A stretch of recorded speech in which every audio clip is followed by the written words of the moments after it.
What is going on, everybody? This is episode 7 of Let's Be Frank, brought to you by the Old City Sports Network with your host, Frank Mattis. And boy, do we have a lot to get into today. A lot of good, a lot of bad. I will obviously get into the debacle that was the Philadelphia Eagles yesterday as they were absolutely obliterated by the Tampa Bay Buccaneers.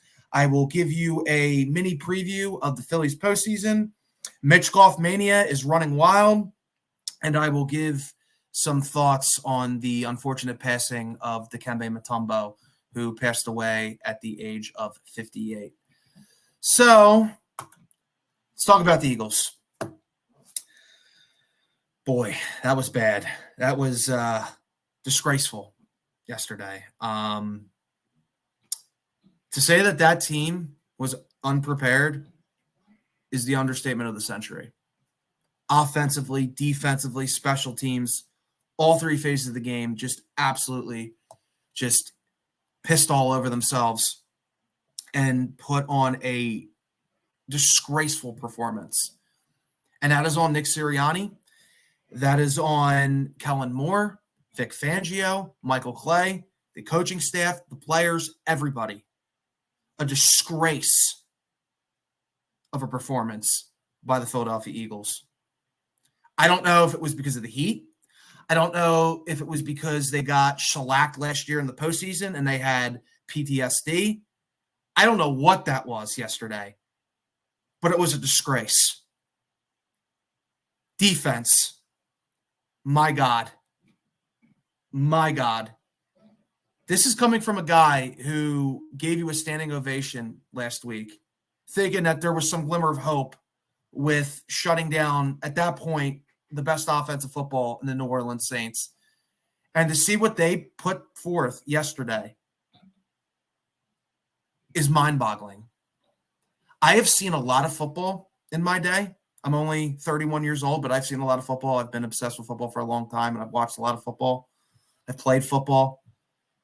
I don't think I've ever seen a worse tackling performance, a worse tackling display than I did yesterday from the Philadelphia Eagles.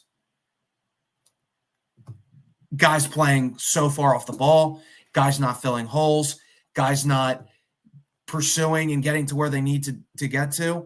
Now, I played high school football. I'm not saying that I was some star. As a matter of fact, I played left guard. But I did play high school football, and I do know what pursuit drills are. See, when I was in high school, my first ever practice, first ever 2-a-day of defensive practice, we ran this pursuit drill. And our D coordinator would get in a stance, and he would hike the ball, and he would have a whistle. And so we would all be in our respective positions. We would jog in place. Our coach would blow the whistle, and then we would do an up down. He would blow the whistle a couple times, and then once he hiked the ball, and we'd have to see and watch the ball as it's hiked. Once the ball was hiked, we would run to our designated cone. And as we're running to our designated cone, we would have a practice squad running back run up the sidelines. And what we would have to do is the cones were on the sidelines as he was running up. And we would all have to get to our cone before the ball carrier got to the cones. And if we didn't get to our respective cone in time and the ball carrier was past us, we would have to run it again. I don't know if the Eagles run that drill, but they should. Because the pursuit of this team, this pursuit of this defense was dreadful yesterday. CJGJ sucks. This guy, besides that 1 4th down stop, has been garbage this year so far. Garbage. And he has the unmitigated gall to run his mouth week in and week out. For what? For what? You get embarrassed every single week. Whether it's tackling, whether it's in coverage, you can't do anything right. And he wants to talk trash? Darius Slay, no play Slay, wants to go on social media and bring up his accolades? Bro, the only reason why you're on this team is because you have a bad contract that we have to eat. You are a disgrace as a captain. That guy should relinquish his captain spot and give it to Devontae Smith or somebody else. You want to go after Philadelphia Eagles fans for calling your ass out because you were god-awful yesterday? And you want to bring up your accolades and bring up the past? You were big play Slay, and now you're no play Slay. You want to talk about zero accountability? That's Darius Slay, no play Slay. But don't bring it up on social media because he'll block you like he blocked me. Because I called him out because he wanted to go on the podcast with Steven Nelson and talk about how it's tough to be in Philadelphia and those guys and those fans, they're too hard on us and it's hard to play here. And then, I tagged Jason Kelsey's retirement speech and talking about what it means to be a Philadelphia Eagle and what it means to play in the city. And I said, take notes, Darius Slay. And I tagged them on Instagram and he blocked me because he's a bitch and he can't take accountability. And he wants to go on social media and talk about how the Eagles, basically implying that the Eagles fans don't know what they're talking about because Darius Slay, has had such an accomplished career. He did have an accomplished career, but now he's washed. And he should not be the captain on this football team. You were garbage yesterday. This guy takes zero accountability for anything. And he's resting on his laurels. Screw him. And take that C off of him and give it to Devontae. Somebody who shows up week in and week out. Somebody who personifies what a Philadelphia Eagle is. That is not what Darius Slay is. Disgraceful. Avonte Maddox, another guy who's washed. And that could be due to the injuries and the wear and tear and the way he's played football despite his frame. It's over for him. He's not the same player. And the rent has come due in regards to injuries. Baker lit us up like a Christmas tree yesterday. What can I say? He found the right matchup every time. You want to put Nakobe Dean on Mike Evans? Fine. You want to put Nolan Smith on Chris Godwin? Go for it. Lit us up like a Christmas tree. Found the right matchup every single time. Linebackers, dreadful. Up and down every week. Up and down, up and down. It's not sustainable. It's not sustainable. Bond, Dean, probably the worst Dean performance I've ever seen. You might want to consider promoting Devin White as a starter or Jeremiah Trotter Jr. because Nakobe Dean's too up and down. It's unacceptable. Absolutely unacceptable. D-line, non-factor. Where's Jordan Davis? Where's Jalen Carter? Jalen Carter is coming off an all-world game against the Saints, and he decides to lay another egg. You're just going to show up once every month? Incredible. Absolutely incredible. Bryce Huff, he had one tackle. Ooh. And that's it. This guy ain't it, bro. This guy ain't it. Credit to BG. The ageless wonder BG. The only one that gives a crap. Josh Sweat had a sack too. Other than that, nothing from our D-line. Nolan Smith, bust. Absolute bust. Just dreadful defensively. Special teams. I don't know what the hell that was. 2 muff punts, running into guys, throwing guys into guys. Terrible. Absolutely terrible. Offense. Non-existent. Jalen Hurts. Not good. Not good at all. He's regressing. Now, though he was bad, he sailed too many balls. He missed Barkley on that wide open that wide open play on the sidelines. He overthrew. Pocket awareness was not there. The turnovers still an issue. I think we need to simmer down a little bit with some of the discourse about Jalen Hurts. I'm all for criticizing Jalen Hurts. He deserved to be criticized yesterday. He did not play well. And I don't want to be a Jalen Hurts apologist. But can we like slow down on the he ain't it? And we got to think about trading him and trading all these players to get Cam Ward in the draft next year or Arch Manning in the following draft. Let's slow down a little bit. It's important to contextualize what happened yesterday. They did not run the ball on first down, which put them in a hole. Defense obviously did not show up. So you're forced to essentially play hero ball. And he was without Devontae and AJ. Granted, these are no excuses, but it's important to contextualize the entire story. I think some of the criticism, not all of it, I think a lot of it's warranted. The majority of it's warranted.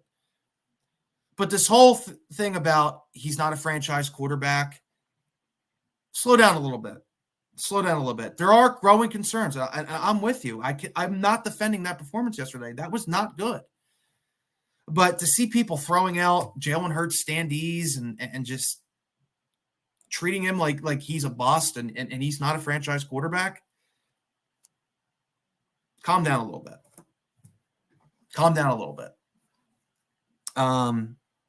He was bad, but he was not the only one. The offensive line completely deteriorated in the fourth quarter.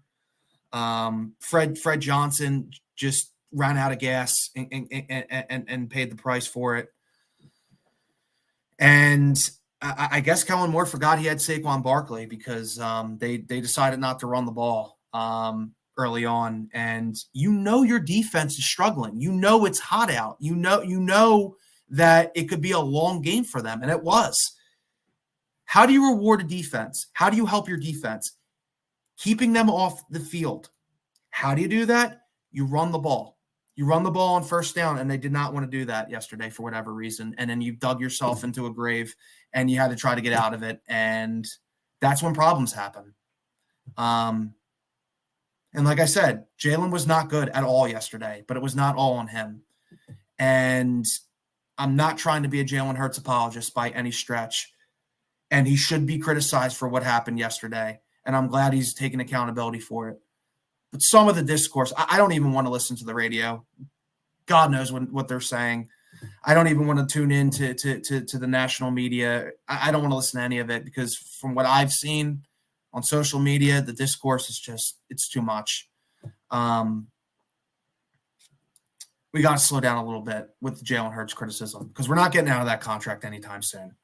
So if you're thinking that we're just going to get rid of him, well, I have news for you. That's about $100+ million in dead cap, and he's got a no trade clause. So for better or for worse, we got to deal with Jalen Hurts.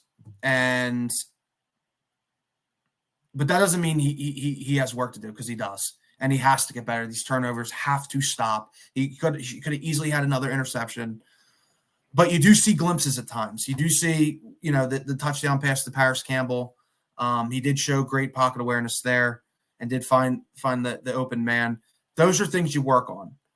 But you got to help him out by running the football. And you got to help him out by having him run the ball. Just a bad game plan by Kellen Moore.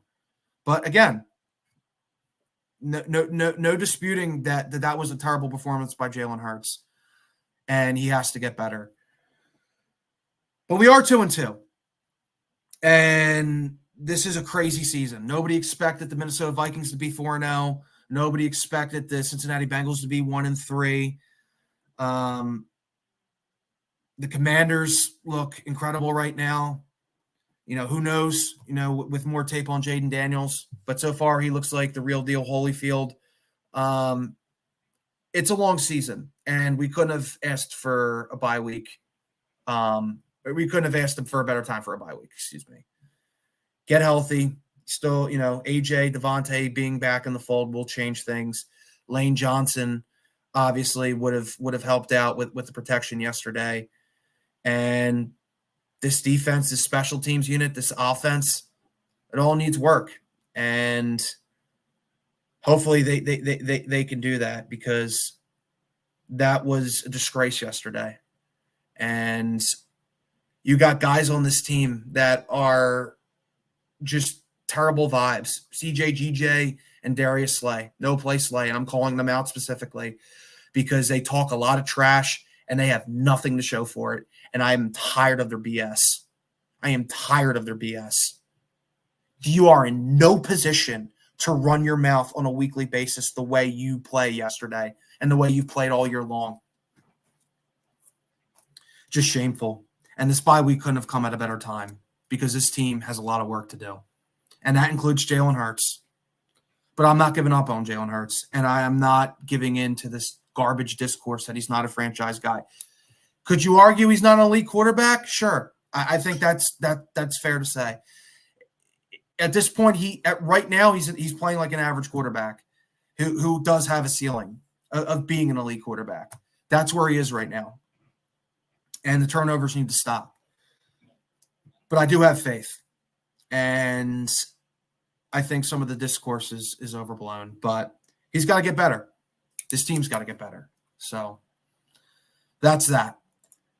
Phillies gear up for the postseason. They play on Saturday. And, I have some keys to the postseason for them. To me, I think the bats can't get cold. I think, and I've brought this up plenty of times, Citizens Bank Park is a very intimidating place to play. And when you got Schwarber and you got Turner and you got Harper and you got Bohm and you got Realmuto and Castellanos hitting and doing their thing and putting pressure on opposing pitchers, that's a tough team to beat. And we cannot have what we had the last two games last year in the NLCS against the Diamondbacks. Those things cannot happen. They need to put the pressure on these opposing pitchers and put the pressure on them early, because it is not a pleasant place to be when those guys are hitting, and you want to put these teams away early. Ranger Suarez, I'm concerned. I bring it up, at nauseum at this point, just not there. And it concerns me going forward. Hopefully he can recapture that mojo that was in the early part of the season, where he was looking like the Cy Young winner early on. He's got to get back to that. Hopefully he can recapture that. If not, we might be in for a bullpen game or two, which is not ideal. So, but Ranger Suarez has given up runs in the past, and he's sort of he has been a bend don't break pitcher at times, where he's given up early leads and he settles down and the bats start coming alive. So those things have happened. So, it's possible that he can recapture that. I really hope he does. He's been through the thick and thin with this organization. He became, he was a guy that he didn't really expect much, then became a starter, and then became an all-star. And he's been a great story for us, and I really want to see him recapture that magic. So hopefully he does so, because we need him.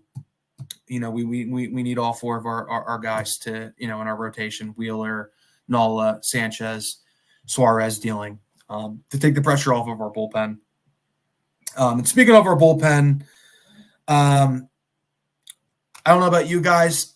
I really don't want to see Jose Alvarado on this postseason roster. I've seen enough of him this year. Obviously, you're not going to put Sawan Walker on this roster. That's a given. It's not even up for debate. But I think we need to have that same conversation about Alvarado. I personally don't want to see him on the postseason roster. I would personally rather see Turnbull or Allard or Lazar personally. Ideally, you would want to have six right-handed pitchers, 6 left-handed pitchers. I think teams put too much stock into that. I think you can afford to have an extra right-handed pitcher if needed. I know Alvarado's had experience, he's had success, but he has no momentum, and you got to ride with momentum. And Topper's done a good job of feeding the hot hand, so to speak, in terms of pitching, hitting, and he makes adjustments accordingly to that. I personally don't really want to see Jose Alvarado on the roster. He probably will be on the roster, but that's just my opinion. That's sort of my hot take. I know some people will disagree with that, but I don't think Alvarado has the goods this year, and I think Turnbull, Allard, or Lazar will would be better options there. So that's sort of my preview on the Phillies. as you guys are aware, the Mets clinched the postseason, and then the Braves have an opportunity to clinch it tomorrow. If they win, they're in, and then the Diamondbacks are out. But if the Mets win, the Diamondbacks are in. If we have to play those two teams, I don't scare them. If I'm the Phillies, given how everything panned out last year, I'd be licking my chops to play the Diamondbacks personally to get revenge on them. And so that's what we're looking at as far as the postseason is concerned. Let's talk about Mitchkoff Mania, baby. Mitchkoff Mania is running wild. That guy is the real deal. And, on Saturday, he obviously had the game-tying goal and the game winner. And if that's what we're in store for this year, I think we're in for a memorable year. I do like this Flyers team a lot. They overachieved last year. And then when you factor in Coots and TK and Farabee and Tippett and Sanheim, obviously the goaltending situation is not ideal. But, when you factor in those guys, that core nucleus, to go along with a force to be reckoned with in Matvei Mitchkoff, I think the Flyers are in for a good season. And I'm really excited to see this guy play because the Flyers really desperately need the saving grace, that saving grace, so to speak. And I think this kid is the real deal, Holyfield. I have nothing but good things to say about this guy, and everybody's excited. And I think he's going to get this team over the hump. He is a force to be reckoned with, and I think that he is going to be an answer to a lot of Flyers fans' prayers. He is fantastic. And then when you factor in, a guy like John Tortorella who can coach him up and get the most out of him and squeeze every single ounce of talent out of him, sky's the limit. That dude's the real deal. And if you want to hear more about the Flyers and get the best coverage, go to Flyers Alley on Old City Sports. Those guys are the best in the business. Those guys know what they're talking about, and I think they're the best. So if I were you, I would highly recommend listening to them. And before I touch on the unfortunate passing of Dikembe Mutombo, I want to let you know about Decals by Aaron. If you are a Delco fanatic and if you live and breathe Delco and Delco is everything to you, I think that it's imperative that you go to Decals by Aaron. You can go to their Facebook page. You can go to their website, decalsbyaaron.com. Let them know Frank sent you, and they will hook you up with all your Delco needs. So either go to their Facebook page, facebook.com/decalsbyaaron, or go to www.decalsbyaaron.com for all your great Delco deals or gear, excuse me. Unfortunately, Dikembe Mutombo passed away at the age of 58. He died of brain cancer, and he was undergoing a treatment for brain tumor, and he died of brain cancer, to be specific. Just sad. He was only 58 years old. Anyone who dies of cancer, it's really sad. Cancer affect, there's all types of cancer, and it affects all of us. And to see somebody die 58 years young is really unfortunate. If you look at his accolades, he's obviously a former Sixer. He was a part of our memorable NBA Finals run in 2001 alongside of Allen Iverson. So that was very memorable, and that's something that a lot of Philadelphia sports fans will always remember and cherish.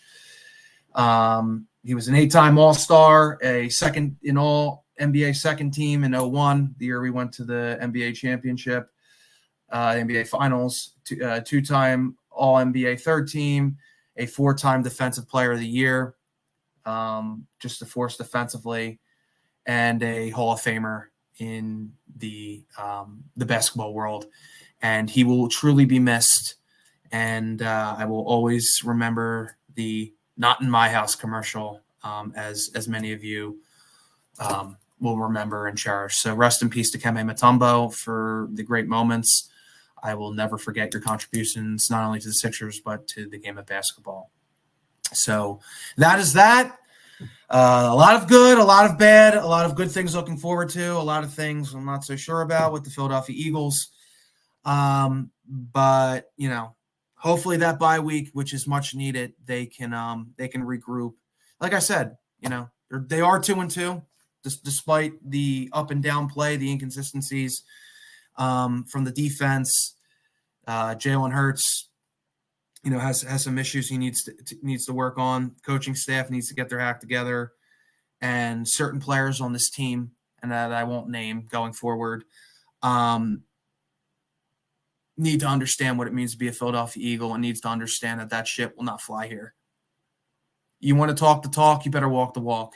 And if you walk the walk, obviously you will, be celebrated in the city. But if you're going to talk that talk and you don't back it up, there's going to be serious hell to pay, because this is a city where that is not going to happen, and that's not going to fly.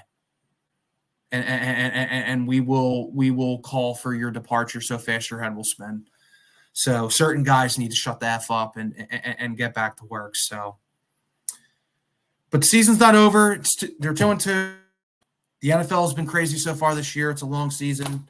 We have a lot of home games, a lot of games in our environment, which a lot of people haven't really, you don't really think about. They've only played one home game essentially at the Link, and there'll be plenty of home games.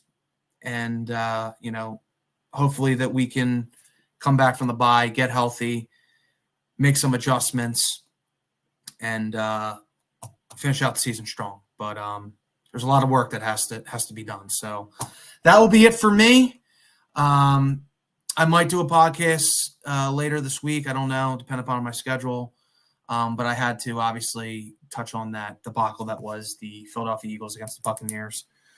But all hope is not lost. It's a long season. You obviously have Red October on the horizon. Mitch Goff mania is here to stay, and Joel Embiid's down to 25 to 30 pounds. So and he talked about how he's looking to make things right in the postseason, which is it's just good, and it's something that he needs to do, because he's paying him a lot of money, and you bring in Paul George to go along with Tyrese Maxey.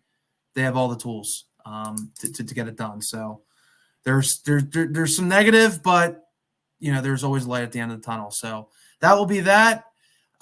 Make sure to check out Old City Sports on YouTube, Spotify. Go to the Facebook, wherever. Go to the website, oldcitysports.com. Check us out. It would be greatly appreciated. And I will catch you guys later. So have a good night, and go Phillies.